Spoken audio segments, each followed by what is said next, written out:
Hello, math humans. Today we're going to do 4.6, and basically what we're going to do is review the chapter and a couple of things from other chapters that we have done so far, and we are not going to cover Simpson's rule because that is not on your AP exam.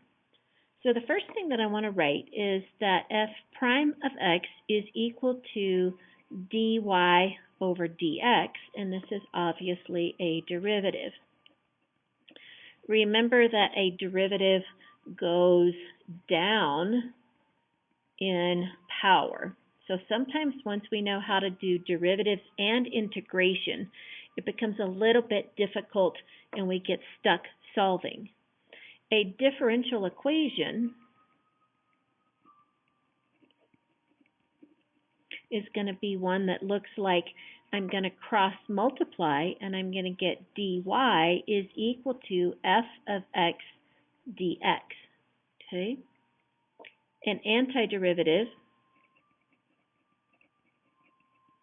is going to be the integral from a to b of f of x dx. This is the fundamental theorem of calculus, which says that if I integrate a function from a to b, that's going to give me the area under the curve. And it does a lot of other things as well, but it's also going to give me the area under the curve.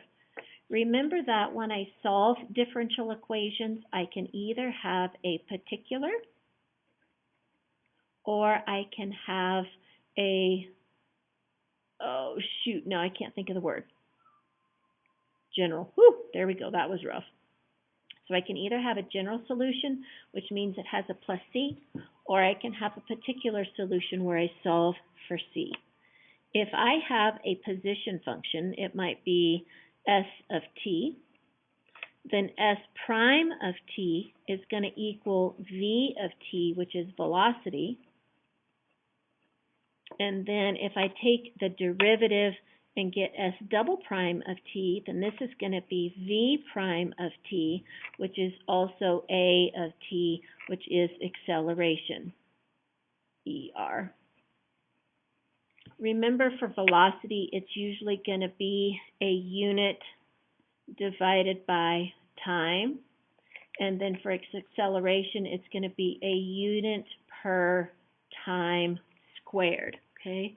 And then position is going to be a unit, all right?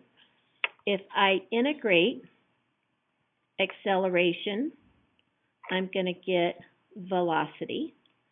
And if I integrate velocity, I'm going to get position. So it's really cool that I can go both directions, all righty? The next thing that we talked about was approximating area under a curve, and we did that with limits. Okay, so we talked about doing all of these problems in exactly the same way.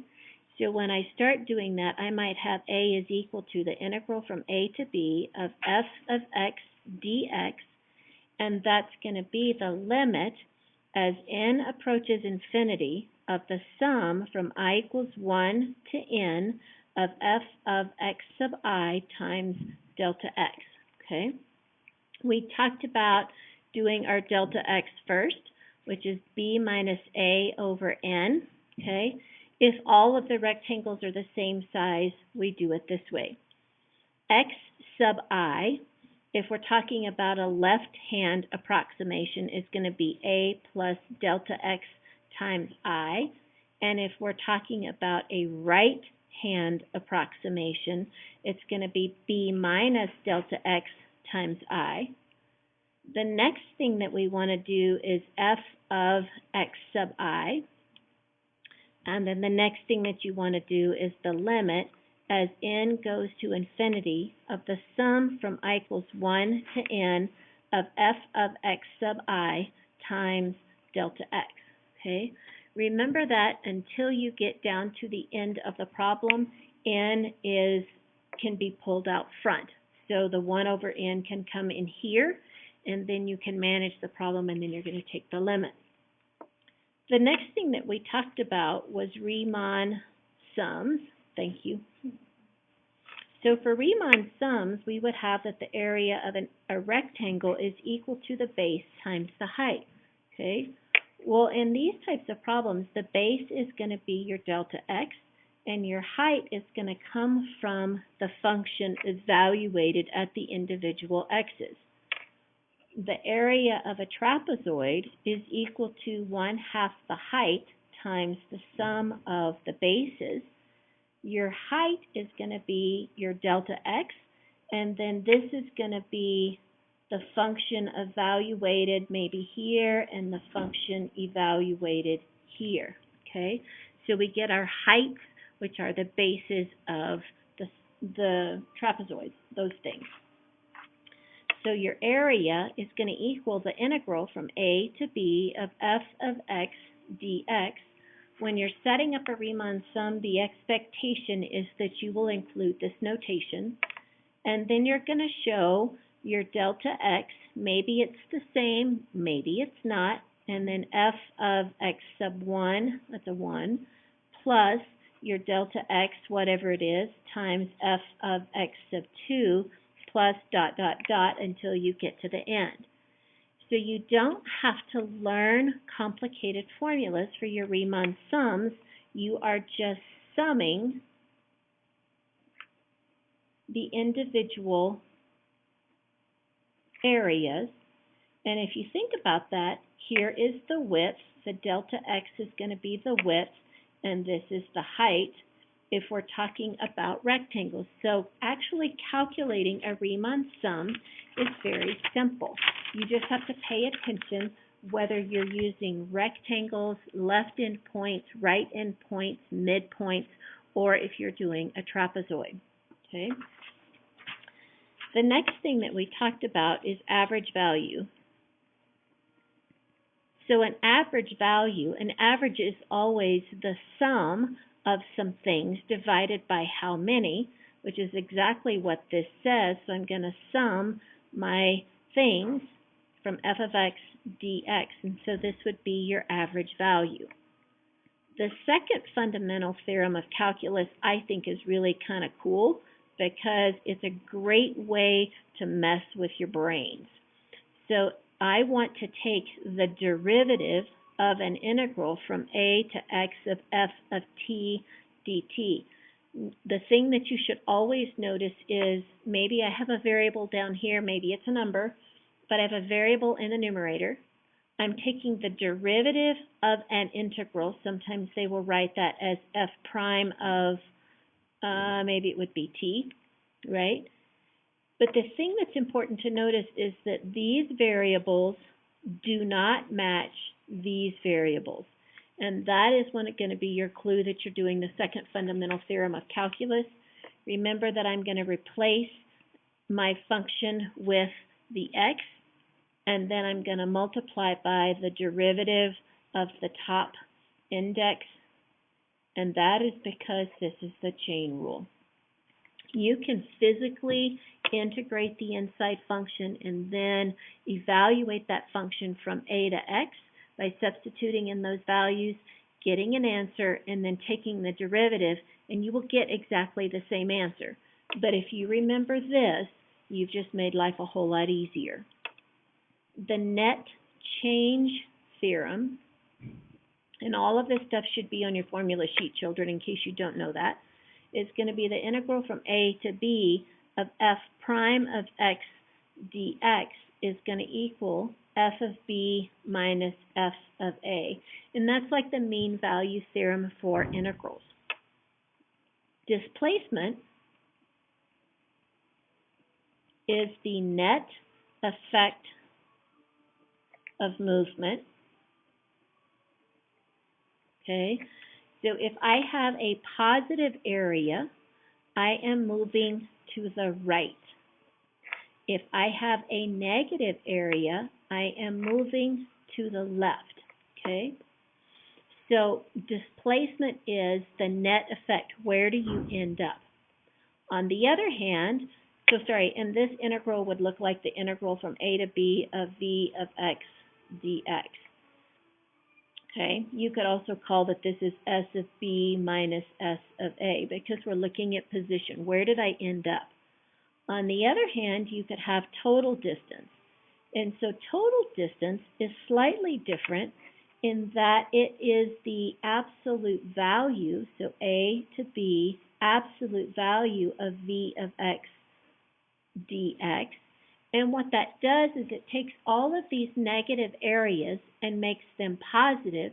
So total distance would be the total amount of distance that's covered over an interval of time. Okay. U substitution, great tool. U substitution is just, I'm going to say start with the inside. And I will also tell you, don't get frustrated. If the first thing you try doesn't work, punt and start something different. The next topic was solving a differential equation. And that might be where I have dy over dx is equal to f of x. So then the next thing that you're going to show is that you physically cross-multiplied, and it's called a separation of variables. And you're going to write dy is equal to f of x dx, critically important step. The next step is you're going to integrate both sides, another critical step, and then you're going to get y is equal to. You're either going to get a general solution, f of x plus c, so this is called your general solution, or you're going to get a specific solution, and your specific solution would be where you solve for c, and so then you can write your y is equal to, and you just have one expression for what is there.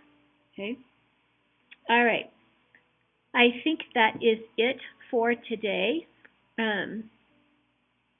We can talk about trapezoidal Riemann sums more if you need to.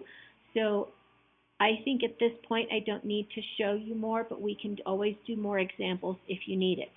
So that is kind of your overview for today. I will see you soon. Actually, I lied. Let's go ahead and do that trapezoidal example just because, just kidding, it's a good thing to see. So this is an example. I think it's our only example. I want to approximate, so I want to use a trapezoidal. Sorry for the false alarm. Sad day. Trapezoidal approximation.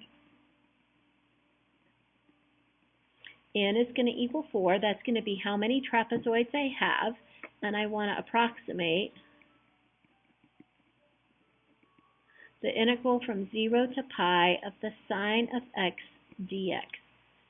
So I'm going to draw a picture because I think that helps a ton. So if I look at my sine curve, slightly exaggerated, from 0 to pi, and I divide it into 4 equal trapezoids, this is going to be pi over 2, this is pi over 4, and then this is going to be 3 pi over 4. So then I'm just going to set this up. Remember that the area of a trapezoid is 1/2 the height times the sum of the bases. So my area is going to equal the integral from 0 to pi of sine of x dx, and it's going to equal. All of these are going to have the same height, and the same height is going to be pi over 4. So here's the half, because it's going to be the same in every trapezoid. And then I'm going to write the pi over 4, and then I'm going to start writing my bases. So it's going to be, I have f of 0 plus f of pi over 4. That's the first trapezoid. Then the second trapezoid is f of pi over 4 plus f of pi over 2. The next trapezoid is f of pi over 2 plus f of 3 pi over 4. And then my last trapezoid is f of 3 pi over 4 plus f of pi. Okay? If you remember, when all of your bases are the same, that the interior things are doubled, I could have written this as pi over 8 times f of 0 plus 2 f of pi over 4 plus 2 f of pi over 2 plus 2 f of 3 pi over 4 plus, and then my last one isn't doubled, f of pi. So remember that when you do these, it is in your best interest to put y is equal to the sign of x in your calculator, okay? And let me show you just so you remember how we would pull this off. So I'm going to go in and I'm going to clear everything that's there, and I'm going to enter the sign, I'm going to put it up here, the sign of x, and then I'm going to go back down and delete that guy just in case. So now what I'm going to do is I'm going to enter all of this information. So I'm going to quit, and I'm going to enter second pi divided by 8, and then I'm going to do times.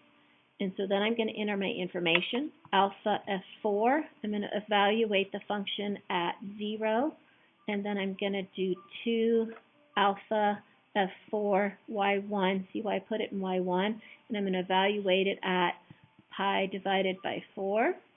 And then I'm going to do plus 2, and then alpha f4, and there's my y1. I'm going to evaluate that guy at second pi divided by 2, and then plus 2, and then alpha f4. There's my equation evaluated at 3 second pi divided by 4, and then plus my last one is alpha f4 evaluated at pi, second pi, close, close, go.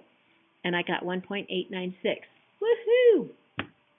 Your calculator is glorious. And then I would report well. So I would report that the area is equal to 0 to pi sine of x dx is equal to 1.896. And then you could also check that value in your calculator, and you'll see that the approximation is really, really close. All right, that is it for today. I will see you soon. The real thing this time.